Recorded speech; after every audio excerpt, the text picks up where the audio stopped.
Hello दोस्तों, मैं इंद्रेश अपने YouTube channel Indresh GS classes में आप सभी का स्वागत करता हूं। तो दोस्तों, यह हमारी क्लास किस चीज़ की है तो बता दीजिए। पर्यावरण ईवीएस की क्लास है, ठीक है, जो बहुत ही धमाकेदार क्लास चल रही है।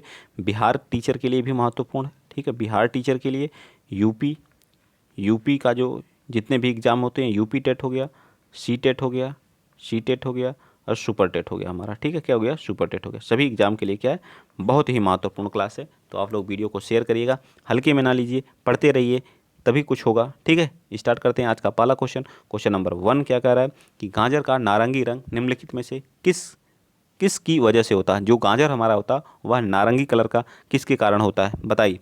यह मिट्टी में उगती है इसलिए होता है, कैरोटीन के कारण होता है, कैरोटीन के कारण होता है, या प्रकाश के संपर्क में आने के कारण होता है, या फिर जो संपूर्ण पौधे नारंगी होते हैं तो किसके कारण होता है। तो यह हमारा जो है किसके कारण होता है, कैरेटीन के कारण होता है। किसके कारण होता है नारंगी? कैरेटीन के कारण होता है। पीला गाजर में लुटीन तथा लाल गाजर में लाइकोपीन पाया जाता है, याद रखिएगा। मैं यहाँ एक चीज़ और बता दे रहा हूँ। जो हमारा पीला गाजर होता है, एक पीले कलर का आता है, पीले वाले गाजर में जो है क्या पाई जाती है, पीले वाले गाजर में क्या पाई जाती है, तो लूटीन पाई जाती है, ठीक है। क्या? लूटीन, याद रखेंगे, लूटीन। और जो लाल गाजर होता है, एक हमारा क्या होता है, लाल वाला गाजर होता है, उसमें क्या पाया जाता है, लाइकोपीन पाया जाता है, ठीक है। लाइकोपीन कलर क्यों इसका इसका होता है ऐसा, तो लाइकोपीन के कारण, ठीक है। और गाजर का नारंगी रंग जो होता है वह किसके कारण होता है, कैरेटीन के कारण, याद रहेगा। पीला लूटीन, लाल वाले में लाइकोपीन, ठीक। नेक्स्ट चलिए आगे चलते हैं। क्वेश्चन नंबर आप लोगों के सामने है, कौन सा क्वेश्चन नंबर आप लोगों के सामने, ये है 122वां। बीटी कपास क्या है? एक संकर पौधा है, एक ट्रांसजेनिक पौधा है, एक प्राकृतिक पौधा है, एक औषधि पौधा है, बताइए कैसा पौधा है। तो यह एक क्या है, बीटी कपास, जिसको क्या बोलते हैं, बीटी कपास। यह एक ट्रांसजेनिक पौधा है। क्या है ये? यह एक ट्रांसजेनिक पौधा है, ठीक है।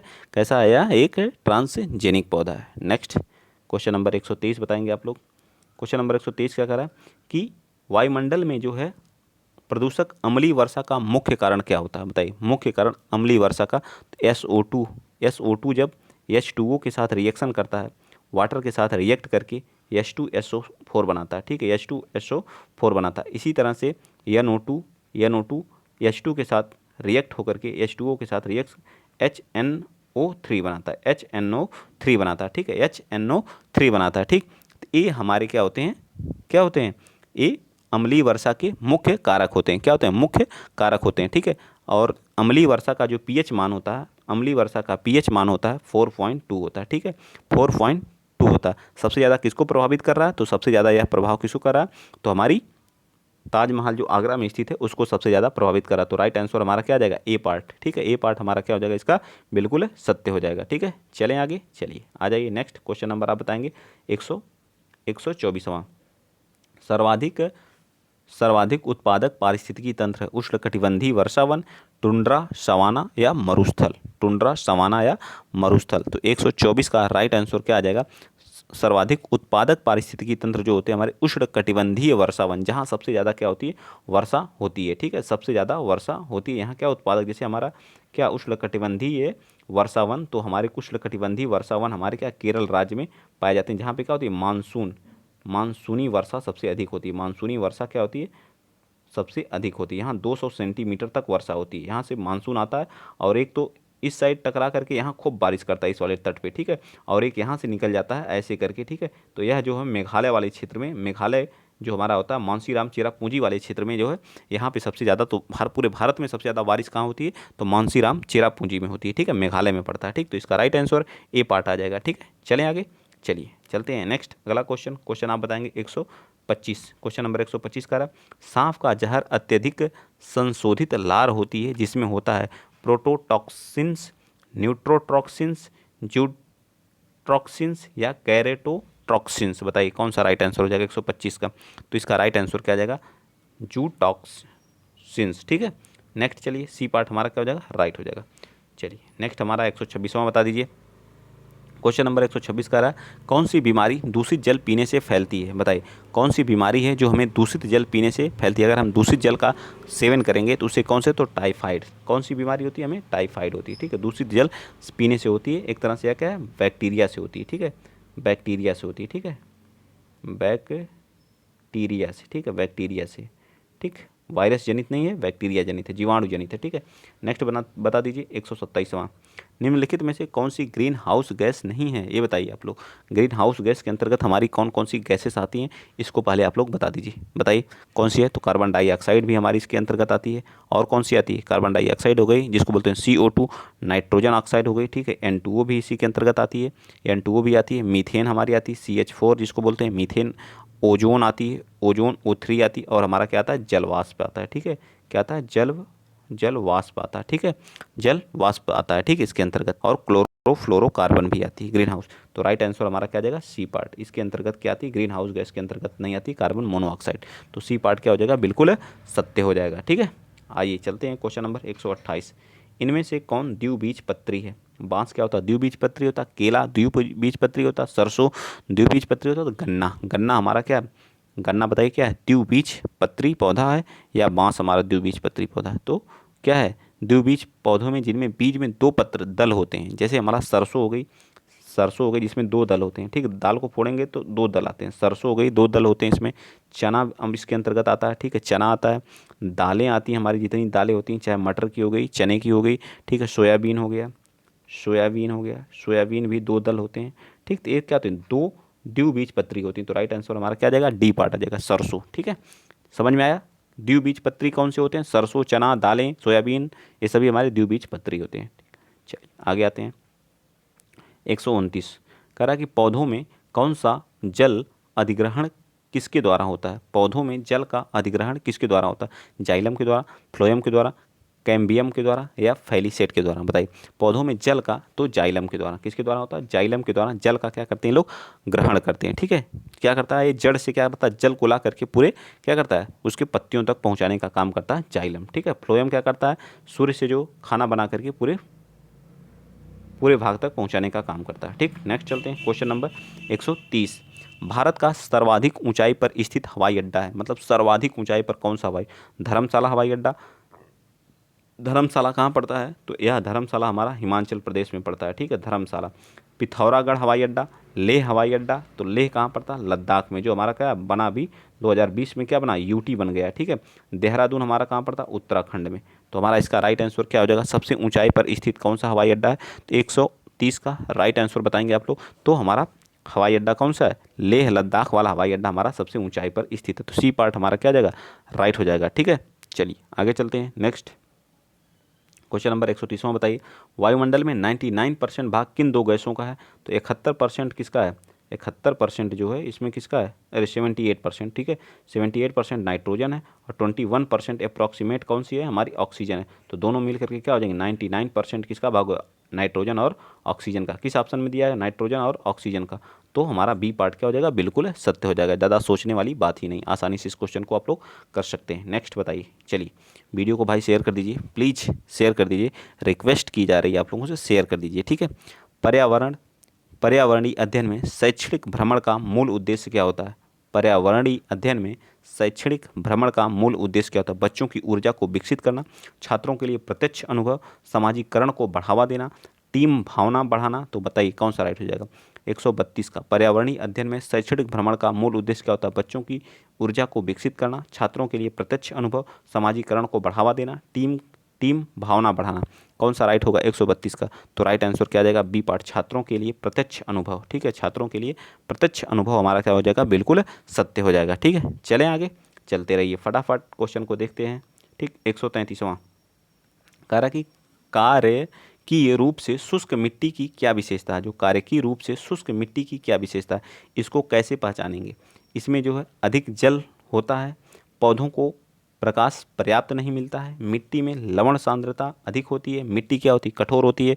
बताइए 133 का। तो सी पार्ट क्या होगा, मिट्टी में लवण सांद्रता क्या होती है, अधिक होती है। ठीक है, लवण सांद्रता अधिक होती है। ठीक, यह इसकी विशेषता है।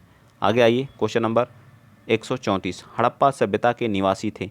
जो हड़प्पा सभ्यता के लोग निवासी थे, क्या थे, जनजाति, यायावर, खानाबदोश, या ग्रामीण। तो क्या थे ये लोग, शहरी थे। क्या थे, शहरी थे। ठीक, हड़प्पा सभ्यता के लोग क्या थे, एक नगरीय सभ्यता थी। हड़प्पा सभ्यता एक क्या थी, नगरीय सभ्यता थी, या नगरों में दुर्ग में बने थे। इसमें शासक वर्ग के लोग रहते थे, तथा दुर्ग के बाहर सामान्य जनता के ईंट से बने हुए, और इनकी जो सड़कें थी 90 डिग्री पर बनी हुई थी। किस पे बनी थी, 90 डिग्री पर इनका क्या हुआ था, निर्माण हुआ था। ठीक है, 90 डिग्री पर सभी सड़कों का निर्माण किसके, 90 डिग्री पे था। ठीक है, ये सारी चीज़ें आपको पता होनी चाहिए। चलिए आगे चलते हैं। नेक्स्ट अगला क्वेश्चन, क्वेश्चन नंबर 135 बताइए, चरने वाले पशु वनस्पति को कैसे बदलते हैं, बीज प्रकीर्णन द्वारा, पर परागण द्वारा, चुनकर चरना या रोग फैला करके। बताइए 135 का, तो 135 का चुनकर चरना, चुनकर ये क्या करते हैं, चरते हैं। ठीक है, यह राइट आंसर हो जाएगा। आगे बताएंगे क्वेश्चन नंबर 136 कह रहा है कि निम्नलिखित में से कौन सा स्वस्थ अस्थियों के लिए आवश्यक है। ठीक है, स्वस्थ अस्थियों के लिए बताइए। अब आपकी साइंस की क्लास चल रही है। ठीक है, साइंस की क्लास चल रही है जिसमें विटामिन्स हमारी क्या चल रहे हैं। ठीक है, दोपहर 12 बजे क्लास चल रही है, वन लाइनर एकदम बेहतरीन इसी तरह के क्वेश्चन जैसे आया क्वेश्चन, यही क्वेश्चन सेम टू सेम। बताइए पोटेशियम एवं विटामिन के, कैल्शियम एवं विटामिन ई, कैल्शियम एवं विटामिन सी, कैल्शियम एवं विटामिन डी। बताइए क्या चाहिए आपके स्वस्थ अस्थियों के लिए, बताइए क्या चाहिए। अब फंस गए ना, अगर वो क्लास अगर आप लोग किए रहे होते तो आराम से कर देते हैं, लेकिन आप लोगों को क्यों करेंगे भाई, तो इसमें कैल्शियम और विटामिन डी की आवश्यकता होती है, कैल्शियम और विटामिन डी की आवश्यकता होती है। चलिए आगे आ जाइए, क्वेश्चन नंबर 137 बताइए, भारत में हिमालय की सबसे ऊंची चोटी का नाम बताइए। भारत में हिमालय की सबसे ऊंची, mount K two, mount Everest, mount Kanchenjunga, mount Dhaulagiri. बताइए 137वां, तो राइट आंसर माउंट कंचनजंगा। ठीक है, सबसे ऊंची यह हमारे सिक्किम राज्य, सिक्किम एवं नेपाल में पड़ती है, सिक्किम एवं नेपाल में पड़ती है, सिक्किम एवं नेपाल के बॉर्डर पे स्थित है। ठीक है, ये भी याद रखेंगे, माउंट कंचनजंगा। चलिए आगे आ जाइए, क्वेश्चन नंबर आप बताएंगे 138, प्राथमिक स्तर पर शिक्षण की खेल विधि आधारित है। जो प्राथमिक स्तर पर शिक्षण की खेल विधि आधारित है, क्या है, विकास के मनोविज्ञान सिद्धांत पर, शिक्षण के समाज शास्त्रीय सिद्धांत पर, शारीरिक शिक्षा कार्यक्रम के सिद्धांत पर, शिक्षण विधि के सिद्धांत पर। जो प्राथमिक स्तर पर शिक्षण की खेल विधि क्या है, शिक्षण के सामाजिक स्तर पर, शिक्षण के कार्य सिद्धांत पर या विधि के सिद्धांत पर। बताइए 138 का, तो 138 का क्या आ जाएगा, डी पार्ट आ जाएगा, शिक्षण विधि के सिद्धांत पर आधारित है। ठीक है, बिल्कुल सही, समझ में आ रहा है। चलिए आगे आ जाते हैं, वायुमंडल की सबसे निचली परत कितनी बार है, बताएं। सबसे निचली परत कौन होती है, बहुत बार आ चुका है, क्या इसके बारे में बताया जाए। ठीक है, तो क्षोभमंडल, तापमंडल, समताप मध्यमंडल, आयन मंडल के बाद क्या आ जाएगा, वायुमंडल। ठीक, चलिए चलते हैं नेक्स्ट, विटामिन सी की कमी से होने वाली बीमारी का नाम क्या है, बता दीजिए फटाफट। विटामिन सी खट्टे पदार्थों में पाई जाती है, खट्टे फल जो हमारे होते हैं, जैसे क्या होगा, आंवले में सबसे ज़्यादा विटामिन सी पाई जाती है। ठीक है, आंवला हो गया, हरी मिर्च में भी यही पाई जाती है, हरी मिर्च हो गई। ठीक है, हरी मिर्च में तो कौन सा रोग होता है, विटामिन सी, इसका नाम एस्कॉर्बिक एसिड कहा जाता है। ठीक है, वेरी से कौन सा था, विटामिन बी की कमी से, विटामिन बी की कमी से हमें वेरी वी, रतौंधी विटामिन ए की कमी से, रतौंधी क्या होती है, विटामिन ए की कमी से होती है। ठीक है, विटामिन ए की कमी से। चलिए अब क्लास आपको करना होगा, 2 क्वेश्चन देखिए इसी में आया हुआ। ठीक है, तो साइंस की आप क्लास मत छोड़ा करिए, चाहे आप ईबीएस वाले हों चाहे किसी क्लास के हों जो। ठीक है, किया जरूर करिए। भारतीय संविधान का अनुच्छेद 32 किस भाग के द्वारा प्रदत्त अधिकारों के प्रवर्तन के लिए उपचार किससे संबंधित है, केंद्र सरकार, राज्य सरकार, भारतीय नागरिक मौलिक अधिकार। तो अनुच्छेद 32 किसके अंतर्गत आता है, राज्य के नीति निषेध, भारतीय नागरिक के मौलिक अधिकार, केंद्र सरकार, राज्य सरकार, किसके अंतर्गत आता है, आर्टिकल 32, अनुच्छेद 32 की बात कर रहा है। 141 का, तो भारत के नागरिक मौलिक अधिकार की बात करता है। ठीक है, चलिए चलते हैं नेक्स्ट अगला क्वेश्चन हमारा, असम का प्रसिद्ध एक सींग वाला गैंडा किस में पाया जाता है, किस अभ्यारण्य में, तो काजीरंगा एक सींग गैंडे के लिए जाना जाता है। ठीक है, असम में स्थित है, कहाँ पे है, असम में। ठीक, आगे आ जाइए, क्वेश्चन नंबर 143 क्वेश्चन नंबर 143 कह रहा है कि निम्नलिखित में से कौन सा अग्नेय चट्टान का उदाहरण है। बताइए जो अग्नेय चट्टान हमारी होती है उसका उदाहरण है, बेसाल्ट है, चूना पत्थर है, स्लेट है, ग्रेफाइट है, क्या है, बताइए अग्नेय चट्टान का उदाहरण, बेसाल्ट, स्लेट, चूना पत्थर या ग्रेफाइट। बताइए 143 का, तो क्या है, बेसाल्ट हमारा क्या है, यह हमारा क्या है, बताइए फटाफट क्या है यार, अग्नेय चट्टान का एग्जाम्पल्स है। चलिए आगे आते हैं, क्वेश्चन नंबर 44 बताइए, 44 कह रहा है कि सिंधु सभ्यता में घर किससे बनाए जाते हैं।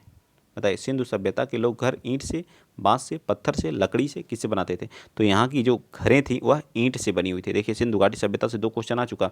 ठीक है, तो किससे थी, ईंट से बनी हुई थी। ठीक, पक्की ईंटों की बनी हुई थी। ठीक, क्योंकि मिस्त्री में समकालीन भवनों का क्या होता था, निर्माण होता था उस समय जो। चलिए आगे, प्रोथ्रोम्बिन जो रक्त को थक्का जमाने के लिए जिम्मेदार है के द्वारा स्रावित होता है? बताइए।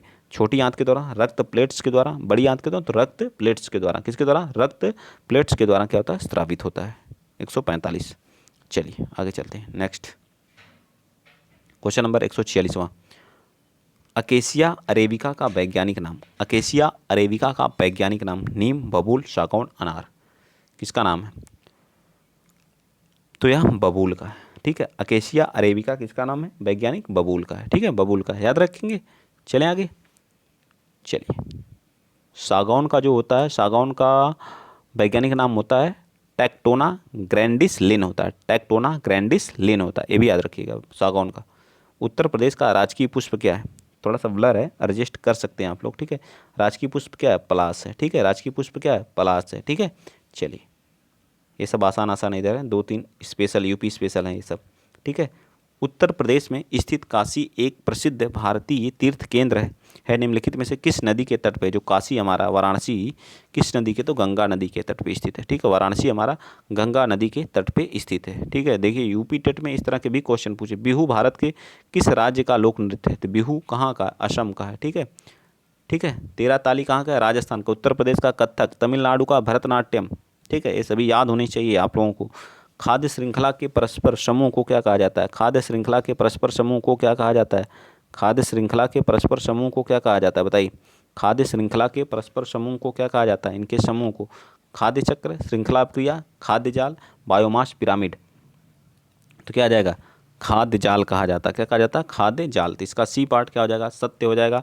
अगर आप लोगों को वीडियो अच्छा लगा तो प्लीज़ वीडियो को शेयर करिएगा, चैनल को सब्सक्राइब करिएगा। जिस तरह से अपना प्यार और सपोर्ट बनाए हुए हैं इसी तरह से बनाए रखिएगा। वीडियो को शेयर करते रहिएगा धमाकेदार। अपने मित्रों को कम से कम 5 लोगों को शेयर कर दिया करिए बाबू, कम से कम 5 लोगों को। सपोर्ट तो करते रहिए। और क्लासेस आपकी कंटिन्यू चली रही हैं। सुबह 9 बजे CDP, 12 बजे साइंस की चल रही है, 4 बजे 5 बजे हिंदी आपको देखने को मिल रही है, फिर 9 बजे रात में आपको EVS। ठीक है, और वीडियो की भी क्लास इस पर स्टार्ट कर दी गई है। एक बंदा क्या क्या करे सोच लीजिए। ठीक, तो आज के लिए इतना ही। जय हिंद, जय भारत।